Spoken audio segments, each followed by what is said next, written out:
This podcast is a member of the Voices of Wrestling Podcasting Network. Visit voicesofwrestling.com to hear the rest of our great podcasts, as well as show reviews, columns, opinions, and updates across the world of wrestling.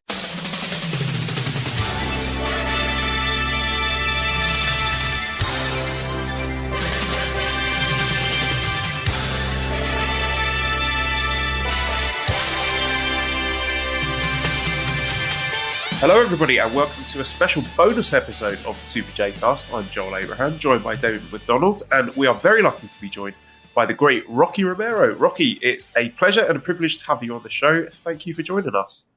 Appreciate you having me. It's wonderful to be here. So 2020 has obviously been a crazy year for most of us. I'm sure it's no different for you. So what is life like for Rocky Romero these days?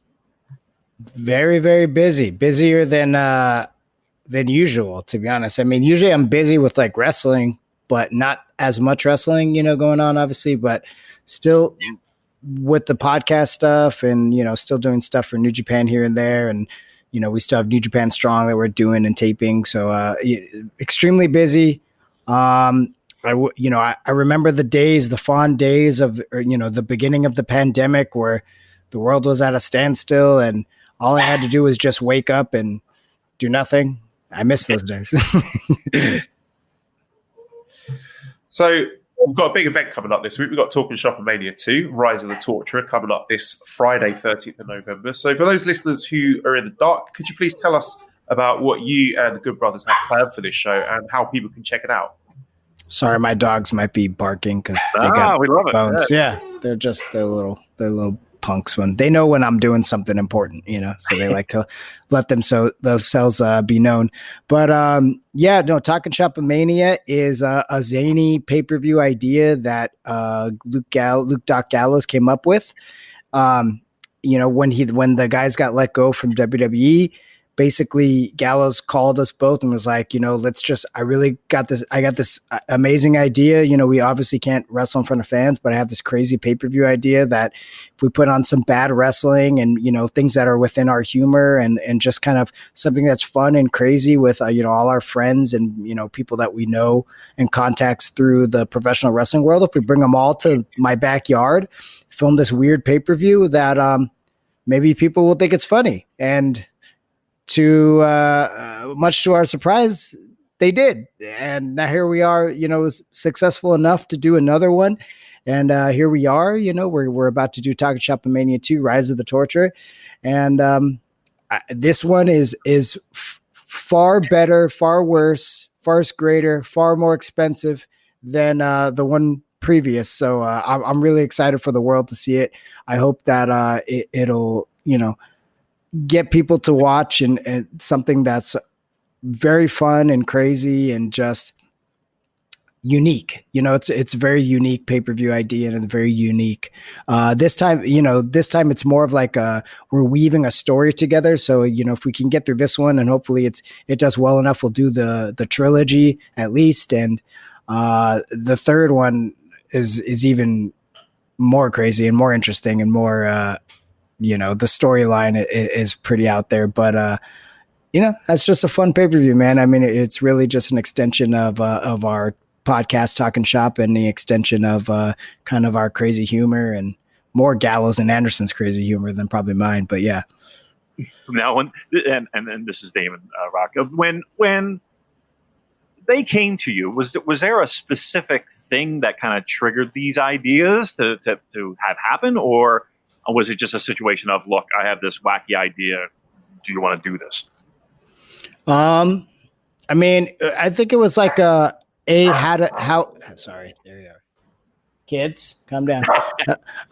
It's definitely it had to do with them getting released the way that they did, right? And then also on top of that, them maybe not being able to do exactly what they wanted the last couple of years in their run at WWE, right? Being pigeonholed creatively, so I feel like it was definitely an extension of them and that. And then me, on the other hand, I just like the challenge of doing something unique and different. I've never put on a pay-per-view, you never done anything like this, quite like this. So this is another chance to be, to write and be creative and do something, outside of the the box and the norm, which is really cool. And I don't think this would have happened if it wasn't the circumstances that the world are in during this global pandemic. Then I don't think we would have had the opportunity to do it, and then B,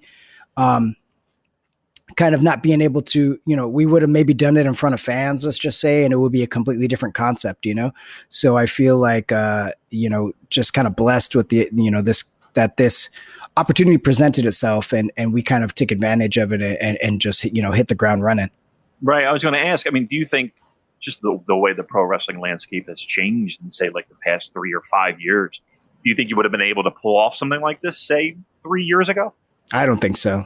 I don't think so. And, I mean, you look at the cinematic match that we did, the Boneyard match, right? Which is stupid to say anyway, but like, right, yeah.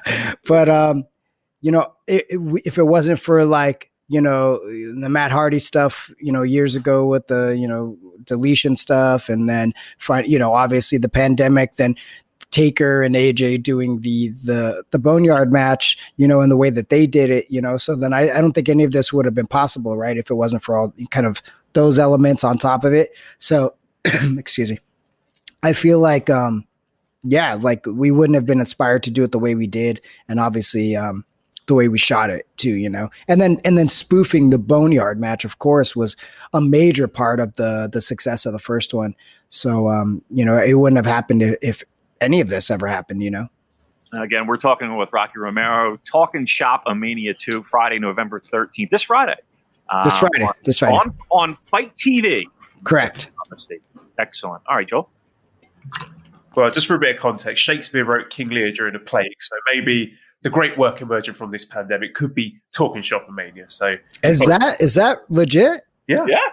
Oh my God. I wish I would have known that. That's like the perfect way to sell this thing. You can have that one for free. Thank you. What's the feedback been like from other wrestlers? Have you got line around the block of people wanting in? Yes, unfortunately, yes. I mean, I couldn't believe it. Like after the first one, there were so many wrestlers that reached out and were like, dude, if you guys end up doing this again, we want to be a part of this. We want to be a part of it. Guys like, Shane Hurricane Helms, who has a great cameo appearance in this Friday's Talk Shop-A-Mania 2. And obviously, he's a guy that you want to be a part of that. He's hilarious. He's one of the funniest people I know, and he's extremely creative, and everything that he does it with so much charisma.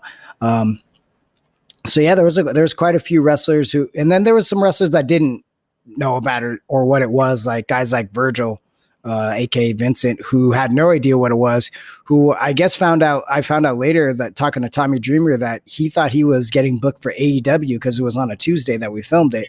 So he thought he was coming in for AEW on Wednesday, and was probably extremely surprised when he showed up at Gallows' house and then was like, there's a ring in the front yard, and he's probably like, what the hell is this? I mean, he was looking for breadsticks. Let's be honest.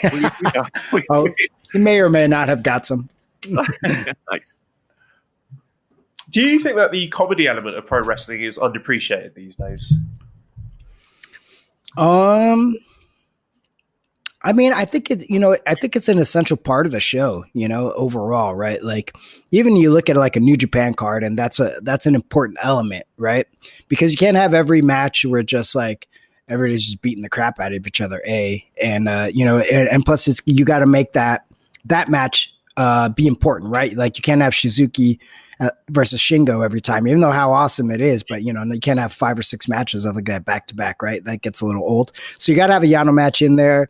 You got to have that somewhat of comedic relief somewhere in there. I think it's a little harder to do it these days, not having the audience be so interactive with it and kind of, laughing along with you. Cause sometimes, if you do it in front of no fans or fans that can't really applaud or won't clap or anything, then it makes it harder to do the comedic stuff. But I think it's such an essential part of the overall show and the overall event that it is a very necessary part to any professional wrestling. Right. Now, this is talking Shop-A-Mania 2. So I am sure, and you can change the names, we protect the innocent, but Can you share with us a story, an idea that didn't make it and better judgment prevailed? Ooh. My dogs are really upset right now. That's all right. Hey, guys. We have our cats that make appearances as well, as you all know. Come on, That's guys. it. We've had cat run-ins, we've had baby run-ins. So Sorry about that. Let me think. Anything that, to be honest, all the ideas are bad or good, we still put them in. So you know, I mean, we kind of, you know, we try everything, you know, and unless there's something that really we think that it's time to edit something out for like a reasons of like, you know, we don't want to piss too many people off type of thing. But I mean, there's a lot that's going on in this one. There's murder, there's comedy, there's geez, I mean, you know, there might be people taking certain enhancements during it. You know, there's a bazooka. There's a lot that's going on. I mean, we really pushed the envelope. I think cinematic, going back to cinematic wise, I think Chico El Luchador versus Chavo Guerrero Jr. is probably the craziest cinematic piece you'll ever see. And it definitely pushes the boundaries of what, you know, wrestling knows as a cinematic match. So, I mean, that's kind of where I want to go with Talking Shop-A-Mania 3. If we'll ever be so gracious to hopefully do it. That's where I think where it would need to go, you know? Right. Now you opened the show here, just to switch gears a little bit. You talked a little bit about being really busy and doing a lot of stuff behind the scenes for not only this show, but for New Japan and Strong.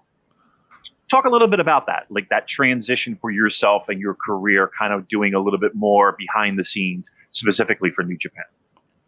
Yeah, I mean, you know, I guess I'm somewhat of a talent scout, you know, looking for, you know, the next gen and the next, you know, maybe possible young lion, you know.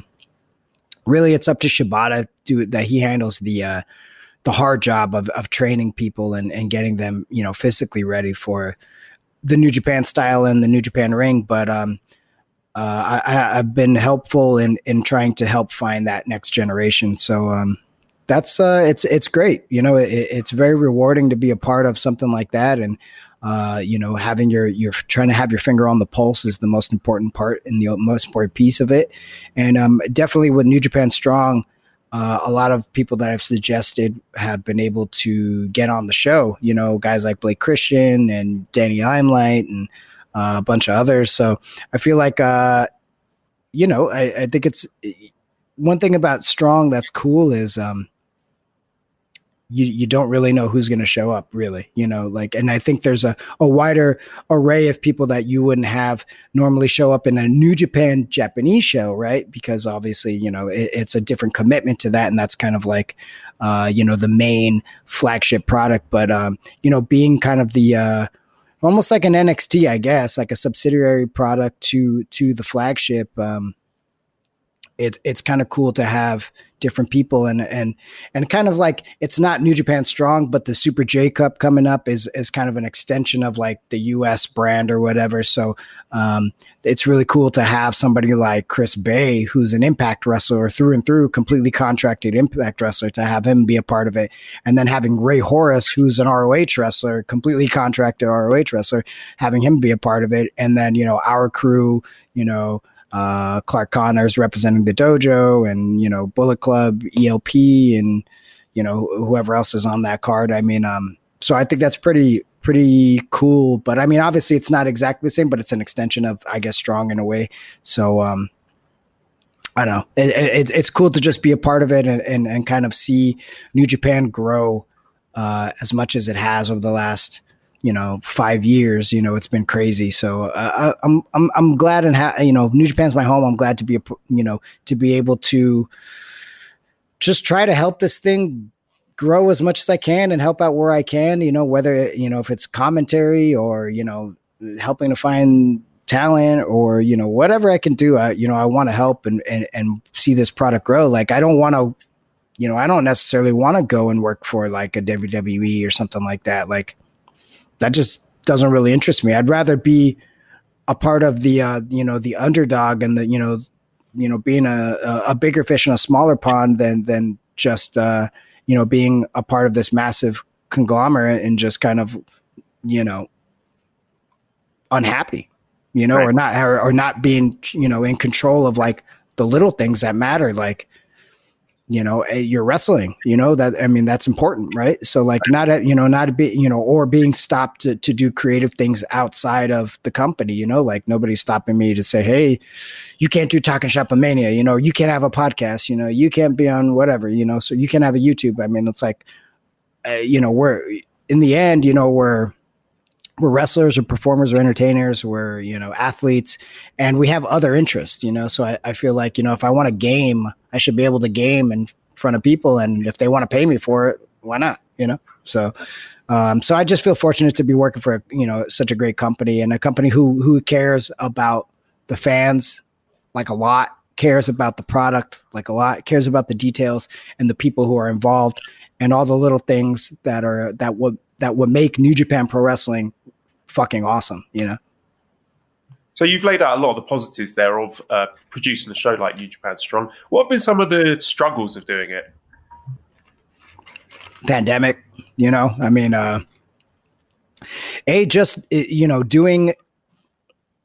doing a professional wrestling event is already hard enough, I would imagine, so it's like doing this during a pandemic is harder, obviously making sure that everybody's healthy.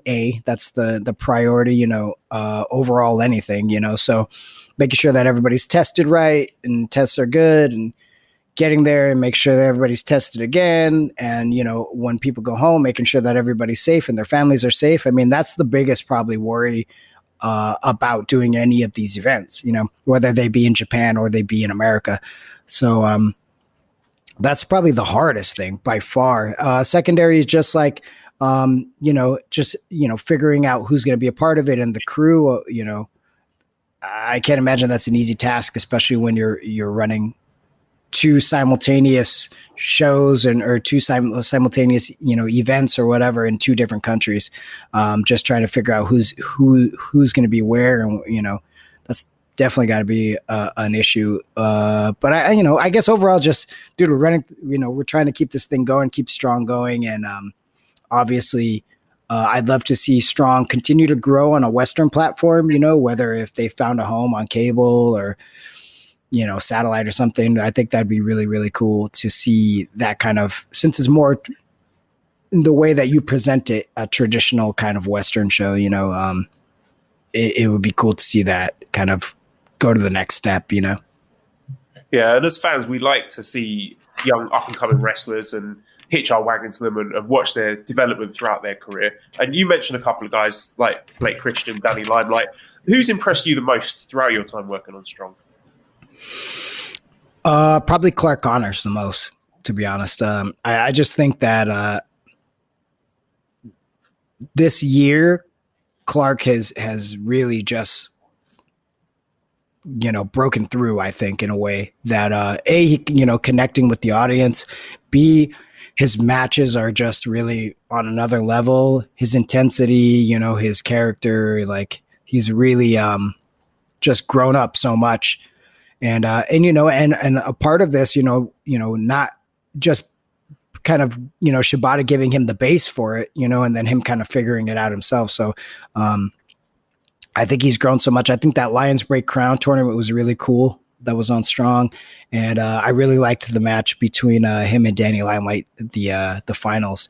And I think he was the guy who deserved to win it, for sure. I think he's worked hard. He's definitely ready, I think, to step up into the next level, Yeah. We're talking with Rocky Romero. He's got Talking Shop-A-Mania 2. It's this Friday, November 13th, 10 p.m., Fight TV. While you were away, there was a change in leadership in New Japan, and Harold Meij had stepped down, or however you want to look at it. How was your relationship with Harold, and what changes are you looking forward to most? Yeah, my relationship with Harold was great. He was always very supportive, someone who, really loved and believed in the product. And, I think his probably biggest idea would obviously have been the success of the Tokyo Dome earlier this year. 2 days, over 70,000 fans. And, I will, I guess I enjoyed very much, you working with him. Changes for the future. I think this is just me, but I think there needs to be some kind of adaptation when it comes to maybe like, TV product and thinking kind of in the future, and that you see like, WWE being able to earn so many millions of dollars with just, sending the same product to different countries. I feel like that would probably be the next step for New Japan, to really focus in and hone in on, extending the product in as many ways, especially the flagship show, like the World Pro Wrestling show, really sending that. I mean, that should be in the UK, that should be in Canada, that should be in the US, that could be in Germany. I mean, there's so many wrestling places that I think it could appeal to different types of fans. So I guess that would be the main thing that I hope would change.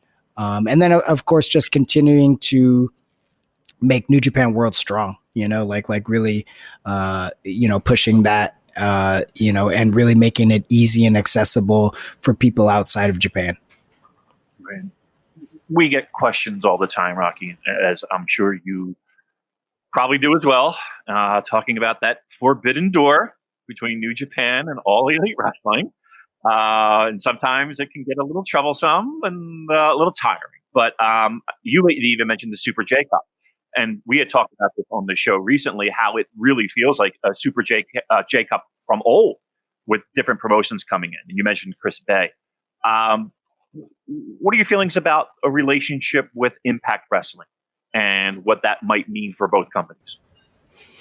I think they've got, talent. I mean, really, I guess the way that I could only really look at it was, they have some really interesting talent, young talent. Obviously, Gallows and Anderson being a part of that, and being signed with Impact would be a huge plus to working with them if to get them over to Japan at some point. Then I think they're just, they've really worked hard on improving their product and really finding their own voice, with their product. Cause I think that there was a while there they didn't know what their voice was exactly.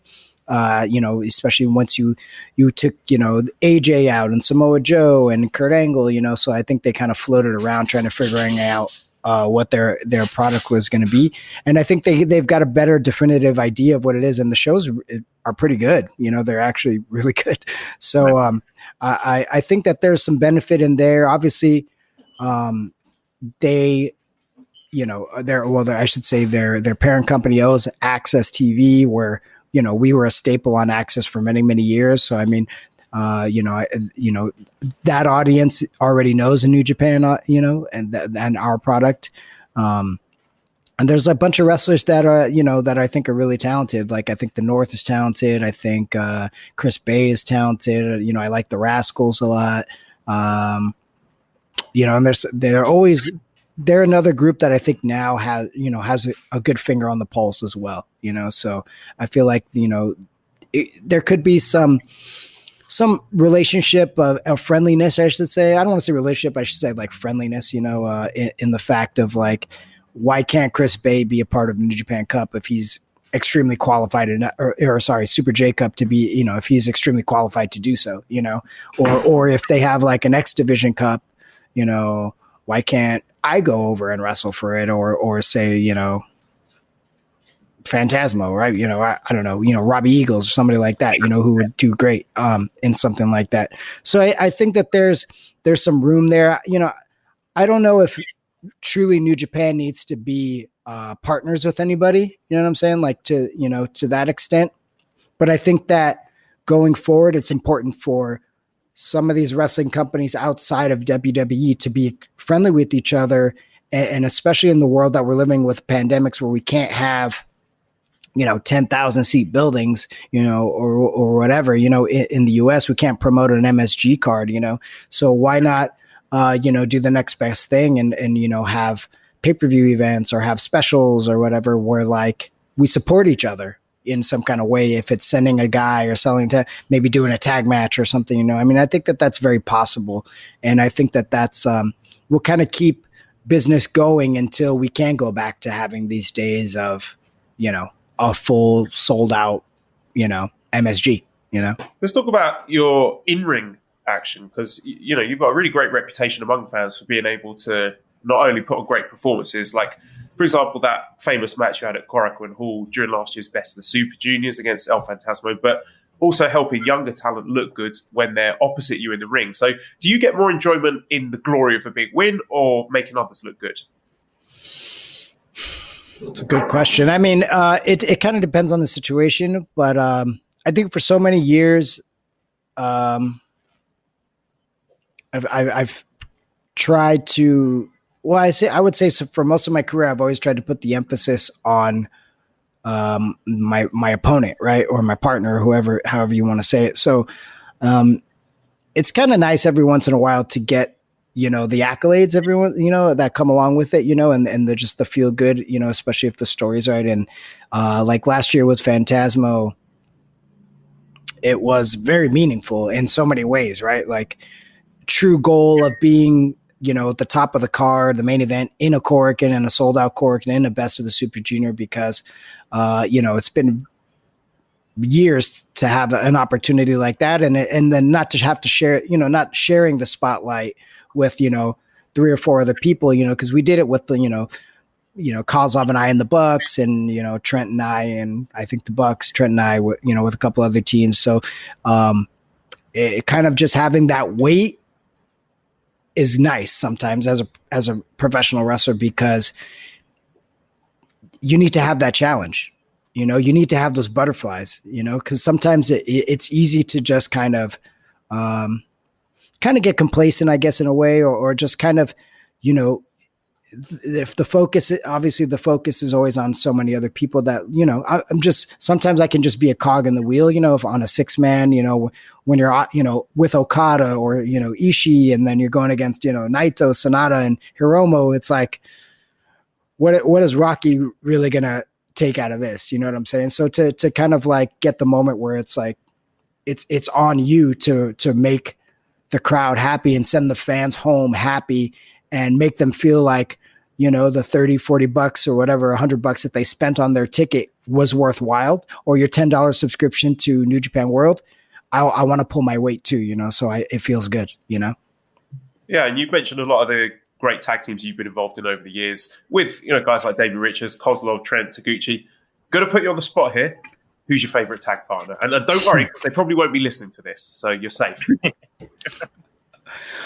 Recently, Taguchi, man, I a lot of really good, fun chemistry, and kind of being able to be serious, right? Because like that's the kind of the great thing about Taguchi, and I think we have very complementing personalities, and the fact that like we can be serious when it matters, but we can also be like kind of funny or just do it in a way that's not linear, like going askew and trying a different kind of idea out, or a different kind of, like our tag team maneuvers is like, I throw people into his butt, like that's our big move, or I'll slingshot somebody into his butt. I mean, like, and that gets the same reaction as like a doomsday,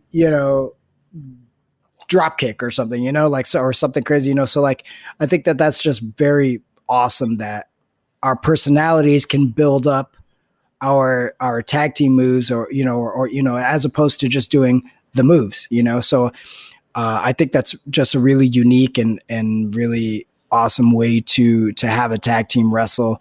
That's different than, Sho and Yo. It's different than Hiromu and Bushi. So I think throwing us into that mix is, and it's fun. It doesn't feel like, it feels organic to wrestle with Taguchi. It really does. And maybe that's just because I've wrestled against him for so many years and been opposite him for, a long time, that, I do know him so well. So, and he trusts me to come up with ideas, and I trust him to put his own spin on things and come up with ideas. And I know it's very complimenting, and I enjoy working with him. And then on the other side of that, I mean, Trent and I think did some really, really awesome work, over the years, and especially during the years where people were getting introduced to New Japan for the first time. I thought we always really showed up and had some really amazing matches with the Bucks, and it's an important part of my career, and I'm very fond of those memories. Last question for me, Rocky, and it's a little bit off the track, so I need to know, how well do you know Meij Hart, and when can we expect Rocky Romero on her podcast? And yeah, that's funny. Can you do a little meetup on the Super J Cast? That would be awesome. Has she been on before? No, I met her once. Okay. I met her once, like just briefly. But every time she's in Japan, it's right before Wrestle Kingdom when we go over. Right. Yeah. So I just miss her, and my wife's a huge fan. Oh yeah, she's so cool. She's yeah. hilarious.